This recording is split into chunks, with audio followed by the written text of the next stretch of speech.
Ég heiti Einar Már Guðmundsson og ég að gefa út nýja skáldsögu, Allt frá hatti ofan í skó. Þetta er skáldsaga sem byggir talsvert á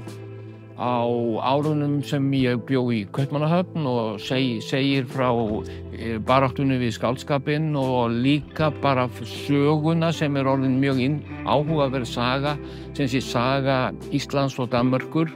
og hérna það segir á einum stað í sögunni: ég er ekki Englendingur í New York, ég er ekki Bandaríkjamaður í París, ég er Íslandingur í Kaupmannahöfn og þetta er nefnilega sem sé svo löng hefð og 500 ára gömul saga meðan við vorum nýlenda og svo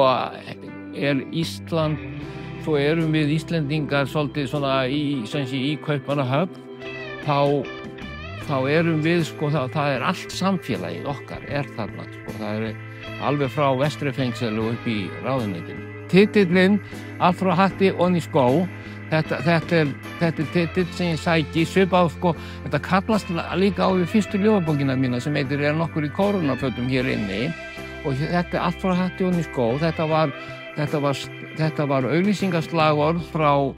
pataversluninni P&O. Það hljómaði svona Allt frá hatti ofan í skó,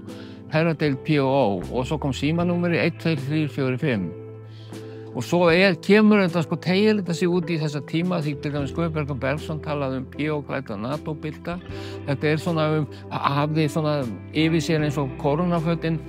þessa smáborgaralegu áru sko sem við fúlsuðum við en hefðu nú gjarnan viljað eiga slík föt í dag sko og síðar. Forlagið.